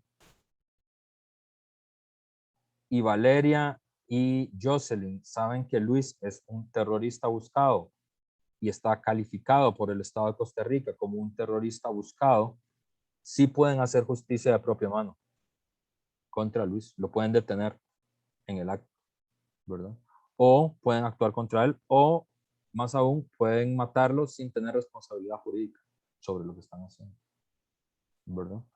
Cuando los estados califican a alguien de terrorista, lo que está diciendo es que eso es una no persona. Es decir, que tiene la corporalidad de una persona, pero no tiene derechos humanos. O sea, se le suspenden los derechos humanos. No tiene derecho a no ser torturado, no tiene derecho a un juicio justo, no tiene derecho a un procedimiento. Si alguien lo tortura o lo mata, como un perro, digamos, literalmente. De hecho, no se puede matar perros porque tienen implicaciones jurídicas, pero peor que a un perro, no tiene por qué tener responsabilidad jurídica ni moral por eso. Entonces, ese es el concepto de terrorismo y ese es el concepto que tiene la ley antiterrorista de Costa Rica. ¿Y por qué todo eso es relevante? Porque esa es el concepto ideológico que gobierna las leyes de seguridad en el país, o sea, con la forma en la que está concebida la acción de la policía, del Ministerio de Justicia, de las cárceles, bueno, digamos, del Estado profundo, del aparato represivo del Estado, el término que usa Luis Althusser, ¿verdad? Entonces, yo voy a llegar hasta ahí con esta lectura y voy a pasar con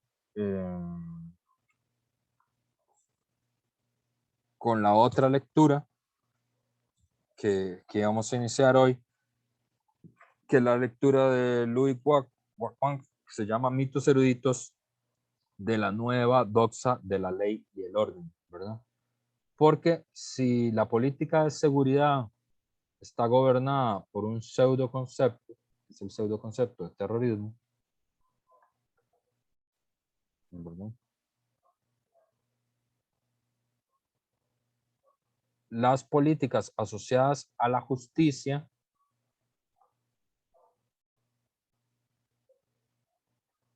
a la policía, a las cárceles, o sea, la materia penal, y esos, bueno, ahora que va a empezar el proceso electoral, ustedes lo van a ver mucho porque se pone muy de moda cuando hay procesos electorales, empieza a hablarse de la política de mano dura contra la delincuencia, políticas de mano dura contra la delincuencia, o las políticas de cero tolerancia, que es la forma en la que se les conoce más. Cero tolerancia. En Centroamérica, en América Latina, fueron muy populares este tipo de políticas, sobre todo para combatir a las maras, a las pandillas, en El Salvador y en Guatemala. Y en Honduras.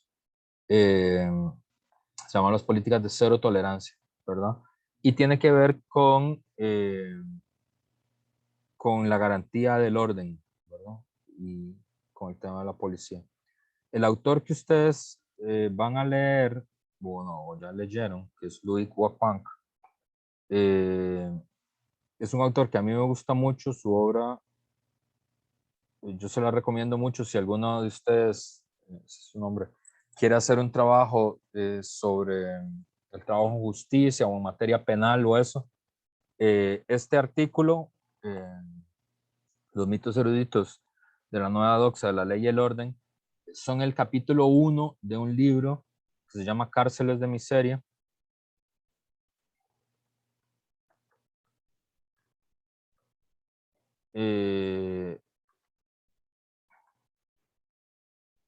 Y es un libro espectacular, es un libro buenísimo. Si a ustedes les interesa ese tema de los temas asociados a la crisis penitenciaria en el país y todo esto, o si están haciendo trabajo sobre eso en la práctica, es un texto que yo les recomiendo mucho que lo revisen, o para la tesis también lo pueden revisar. Mucho es un texto que yo encuentro maravilloso. Y básicamente lo que hace es, él habla de los mitos y la doxa, ¿verdad? De la ley y el orden. O sea, de las políticas de mano duro, ¿verdad? Usa dos términos claves: mitos, que es un término que se usa que él utiliza, digamos, como ideología, es decir, como una narración fantástica de qué es lo que sucede y no una narración racional de qué es lo que sucede. Es decir, hay muchos mitos, dice él, narraciones fantásticas, por lo tanto, de por qué es que hay orden en una sociedad. Y doxa es una opinión, ¿verdad? Doxa es un término que viene de la filosofía clásica, ¿verdad? De Platón,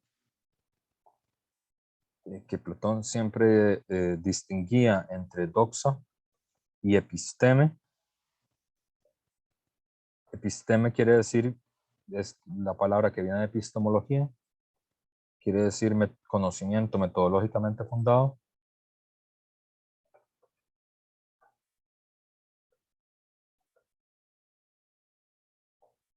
Quiere decir ciencia, por lo tanto. Y doxa quiere decir opinión, que quiere decir conocimiento infundado.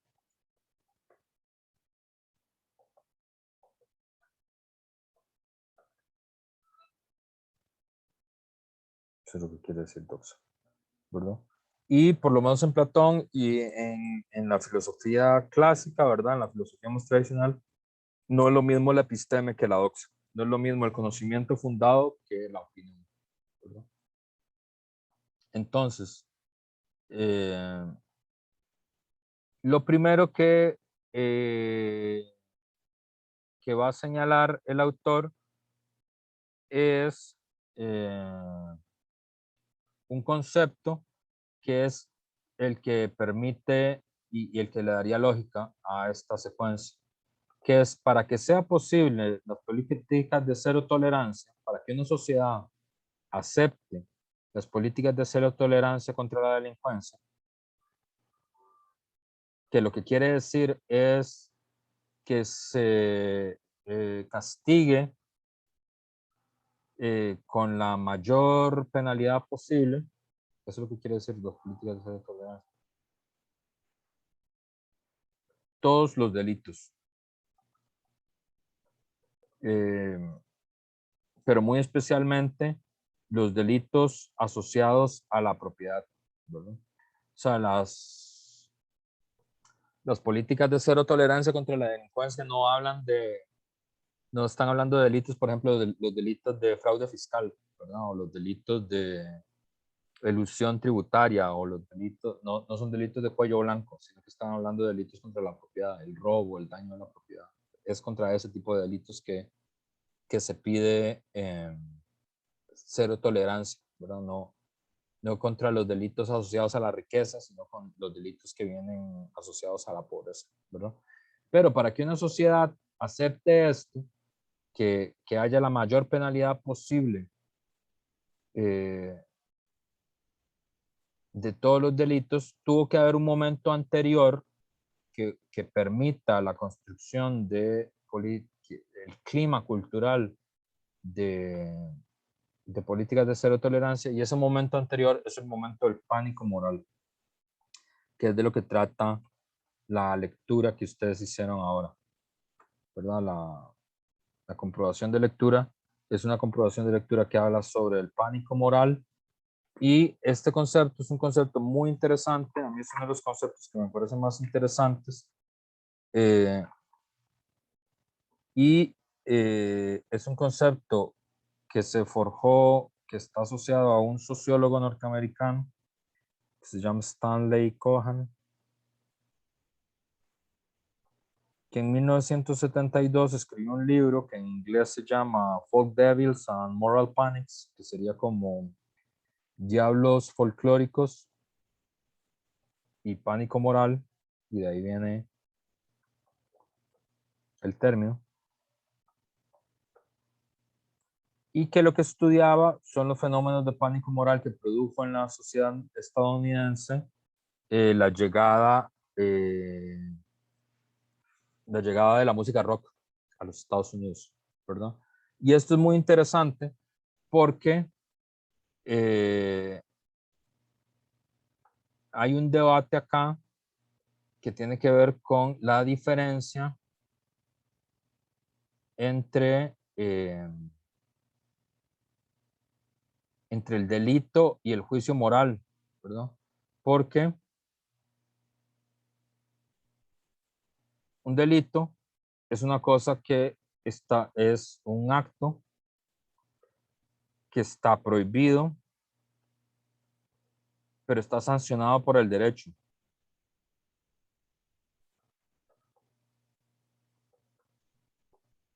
¿verdad? Eso es un delito. Pero la moral es otra cosa, porque la moral lo que tiene es un principio de coerción social, ¿verdad? Es decir, nadie puede ser castigado o ser tratado como delincuente por comportamientos que se consideran comportamientos inmorales, ¿verdad? Puede ser repudiado socialmente, puede ser aislado socialmente, pero no tiene por qué ser encarcelado, ¿verdad? Por ejemplo, un comportamiento que nosotros consideraríamos, qué sé yo, poco civilizado, digamos, y podría ser repudiado moralmente, por ejemplo, podría ser comer con la mano, ¿verdad? O sin usar cubiertos. Uno le podría parecer muy desagradable, uno le podría parecer muy incivilizado, uno podría aislar a esa persona por comportarse de esa forma, ¿verdad? Pero eso no es un delito, ¿verdad? O no bañarse, por ejemplo, pasar varios días sin bañarse. Eso a uno le podría parecer muy desagradable, no podría aislar a esa persona, pero no puede, o sea, no comete ningún delito esa persona, ¿verdad? Si decide no bañarse. Puede ser para todos muy desagradable, pero no es un delito, ¿verdad? Es un comportamiento que nosotros consideraríamos que es inmoral, adecuado, ¿verdad? Y ahí solo se puede usar la coerción social para evitarlo, ¿verdad? O las personas que son muy ruidosas, ¿verdad? Que gritan mucho, uno también podría considerar que ese comportamiento es indebido, pero no es un delito, ¿verdad? No es un delito. Y esto es muy importante porque esta es la base de la vida civil. Nosotros distinguimos con claridad cosas que consideramos inmorales, pero sabemos que eso no hace que sea un delito, y los delitos. Pero el problema es que esa frontera es un poco borrosa. La frontera entre la moralidad y el delito es borrosa. Y además, no siempre podemos distinguir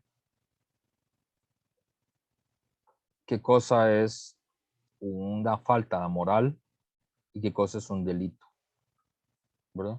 A la moral pública, a la moral social, qué cosa es un delito.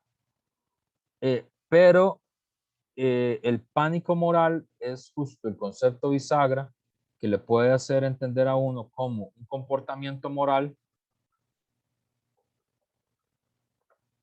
puede ser tratado como si fuera un delito. Para que eso suceda, es necesario que haya un proceso de pánico moral en la sociedad, ¿verdad? Ustedes lo que vieron en la entrevista, en los periódicos, es uno de los primeros pánicos morales registrados en Costa Rica. Bueno, no uno de los primeros, el primer pánico moral registrado en Costa Rica es del año 29, pero uno de los más famosos. Y la definición de pánico moral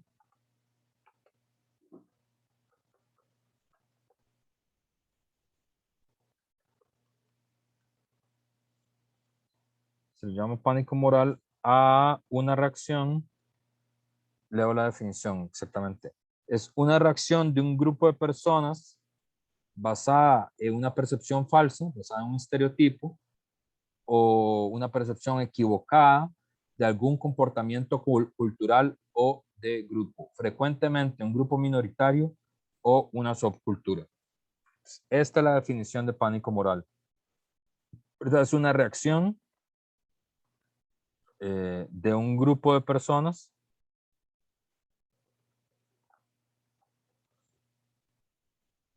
basadas, y aquí es donde viene la ideología, basadas en un estereotipo, basadas en una percepción falsa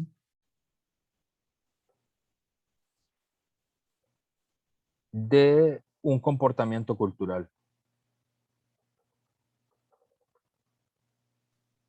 Profe, Uh-huh. como en los movimientos LGTBI y... ¿Cuál era el otro? Bueno, digamos, principalmente con eso, con el movimiento LGTBI. Podría ser que haya algo de eso ahí, aunque aquí estamos pensando más en comportamientos en contra de subculturas, ¿verdad? Pero sí, habría algo por ejemplo, con el SIDA, en los años 80 hubo mucho pánico moral asociado a, no a lo LGBTI en tanto práctica, sino no en tanto opción sexual, sino en tanto su vida, su estilo de vida, ¿verdad? Porque aquí el pánico moral es un comportamiento cultural que de repente aparece como, que es calificado como desviado, ¿verdad? Y esta calificación eh, permite la violencia sobre ellos, ¿verdad? Esta es la gracia, la violencia estatal sobre ellos. El ejemplo este que yo les pongo es muy interesante porque, porque eso fue el año 1992 y como ustedes vieron, de lo que se acusa a la gente que detuvieron es de escuchar rock, ¿verdad? De escuchar, de bailar mosh, dicen ellos, ¿verdad? Y ese evento a mí me llamó siempre poderosamente la atención, siempre cuento esa historia, eh, porque creo que tiene unos efectos muy interesantes en, en el debate sobre eso, probablemente porque ustedes han vivido pánicos morales sin enterarse que han vivido pánicos morales. Ser liguista puede ser algo moral, no, ser liguista no se considera eso. Esa historia a mí me llama mucho la atención porque en el año 1992 yo tenía 10 años, ¿verdad? Y tenía un amigo que era mi amigo de juegos, ¿verdad? Que se llamaba Ignacio, Nacho. Y era con quien íbamos a jugar básquetbol, ¿verdad? Jugar fútbol y esto, como todos los niños que tienen amigos, ¿verdad? En el barrio. Y Ignacio tenía un hermano mayor que era bastante mayor que él. Fabián tendría unos 8 años más que él, o sea, era bastante más mayor que mi amigo. Y como son muchos de los barrios de nuestro país, todos jugábamos en pelota y este hermano mayor de Nacho era como, digamos, como el muchacho admirado del barrio porque era muy inteligente. Estuve en un colegio científico, pues cuando estaban empezando los colegios científicos, casi no había. Era muy bueno jugando básquetbol, entonces todos, bueno, además era bastante más grande que nosotros, bastante más fuerte que nosotros. Entonces, para la época, a nosotros nos parecía que era muy buen jugador de básquetbol. Ahora no sé, no volví a jugar básquetbol con él, pero digamos, era el hermano grande de los amiguillos, del amiguillo de uno, el hermano grande que uno admiraba y respetaba, y además era un buen estudiante y todo. Era como el muchacho bueno del barrio clase, ¿verdad? Pero, justo como él estuvo en el científico, pasó un tiempo en Estados Unidos. Estudió 1 o 2 semestres, no recuerdo, de su cuarto año del colegio en Estados Unidos, y porque había intercambios. Y en Estados Unidos se hizo aficionado al rock, al heavy metal, ¿verdad? En ese tiempo, ¿verdad? Que en Costa Rica no se escuchaba ese tipo de música, ¿verdad? Pero él como estudió un tiempo en Estados Unidos, le gustó esa música, se identificó con la música, ¿verdad? Se hizo fanático de este consumo cultural y él estuvo en ese evento que ustedes leyeron en el año 92, ¿verdad? Y lo que a mí más me impresionó, y por eso es que se los comentaba y siempre lo comento, es que de la noche a la mañana, este muchacho, que era el muchacho admirado y querido y respetado del barrio, se transformó en el muchacho satánico del barrio, ¿verdad? De la noche a la mañana. Y entonces el comportamiento moral de todo el mundo en el barrio es, ya no puede ir a jugar con Fabián o no puede ir a la casa de Ignacio porque Fabián es satánico, ¿verdad? A mi padre recuerdo que eso le parecía ridículo, ¿verdad? Pero sí recuerdo el comportamiento del resto de mis amigos del barrio, de la gente que tenía mi edad, ¿verdad? Y ahí por primera vez yo sentí esta incomodidad que es el pánico moral, que es el tratar como un delincuente a alguien que no cometió ningún delito, ¿verdad? Pero que la sociedad vive un episodio de pánico moral, como el que hubo en el año 92 en Costa Rica. Y esto es interesante porque, en mi opinión, Costa Rica es un país que por su historia y sus características institucionales es muy propenso a los pánicos morales, ¿verdad? Y ese fue el primero que yo viví, que no entendí, que me pareció muy mal, digamos, como trataron al hermano de mi amigo, pero no me podía explicar por qué es que le estaban haciendo eso, ¿verdad? Ya luego, más adelante en la vida, hubo otros pánicos morales similares a eso, ¿verdad? Como cuando se empezaron a introducir las Pepsi Cards en Costa Rica, también un ataque de pánico moral. Cuando se intentó presentar en el cine una película de William Dafoe que se llama La Última Tentación de Cristo, también hubo un pánico moral en Costa Rica. Y digamos, no es, por eso es que le decía a Luis que más o menos, no es la discriminación tradicional, sino que es un episodio que es corto en el tiempo, no dura en el tiempo, porque digamos, la discriminación contra la gente sexualmente diversa es una característica que uno puede ver a lo largo del tiempo. El pánico moral es un episodio corto, es una condición en el que un grupo de personas, por las características de su consumo cultural, son consideradas como una amenaza a los valores de la sociedad, genera un ambiente controversial, genera una tensión social crispante, es decir, la sociedad se va crispando cada vez más en un corto periodo de tiempo y siempre trata de temas que son difíciles de discutir, ¿verdad? O sea, sobre todo trata de temas que son colocados como temas tabú, ¿verdad?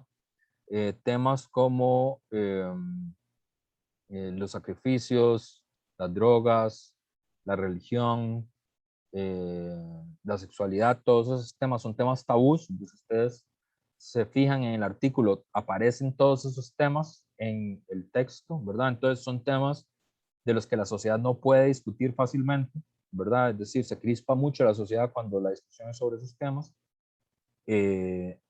pero es un episodio corto de tiempo y luego desaparece, ¿verdad? Esa es la característica del pánico moral. Y la otra característica, ¿verdad? Es un episodio que se ciñe contra una subcultura, contra un grupo cuya característica fundamental es un cierto patrón de consumo cultural. Se les califica como una amenaza a los valores de la sociedad, es decir, es una discusión en términos morales, no es un término jurídico, ¿verdad? Porque fíjense qué interesante, el artículo de la extra que ustedes leyeron trata a estos chicos como delincuentes, pero no hay ningún delito, o sea, no se comete ningún delito, ¿verdad? Inclusive en la otra página que ustedes pueden ver en el texto, el que es entonces ministro de Seguridad, Luis Fishman, habla de decomisos de las camisas y los discos de quienes promueven esa música, ¿verdad? Que no hay tampoco ningún delito allí, ¿verdad? Pero son tratados como si fueran delincuentes, ¿verdad? Y luego la sociedad para su crispación y regresa como a la normalidad, pero ya hubo un episodio de violencia, ¿verdad? Y además es otra cosa que ustedes notaron, y eso está muy bien cuando lo notaron, este periodo de crispación necesita de la movilización de estereotipos, pero también del funcionamiento simultáneo, y esto es tal vez la característica más importante, el funcionamiento simultáneo de distintos aparatos ideológicos, no solo de uno, sino de distintos aparatos ideológicos. Es decir, funcionan simultáneamente los medios de comunicación, la iglesia y la escuela para alentar la crispación social que produce el pánico moral. Hay un funcionamiento simultáneo de la escuela, los medios de comunicación y de la iglesia, ¿verdad? Por ejemplo, en el caso de la acusación de que las Pepsi Cards eran satánicas, que fue el pánico moral del año 94, 2 años después, del que muchos luego fuimos víctimas. Por ejemplo, el nuncio apostólico de Costa Rica, que era Monseñor Román Arrieta, se llamaba en ese momento, salió en horario estelar a las 12 de la mediodía diciendo que esas tarjetitas, ¿verdad? Que lo que tenían era como Spider-Man, Venom, Wolverine, ¿verdad? Como las cosas que uno ve ahora en Disney Channel. Eso era satánico, era una práctica satánica. Y eso fue replicado en las escuelas, entonces las escuelas replicaron ese discurso y hacían que los estudiantes entregaran las Pepsi Cards y las quemaban, de hecho. Y también las casas, las familias replicaban eso. Entonces hay una acción conjunta de los medios de comunicación, de la familia, de las iglesias, que funcionan en simultáneo y dura poco tiempo, ¿verdad? Pero es solo a través de este comportamiento de pánico moral que luego hay comportamientos que tienden a aparecer tipificados como delictivos, ¿verdad? Por ejemplo, distintas formas de consumo de drogas, ¿verdad?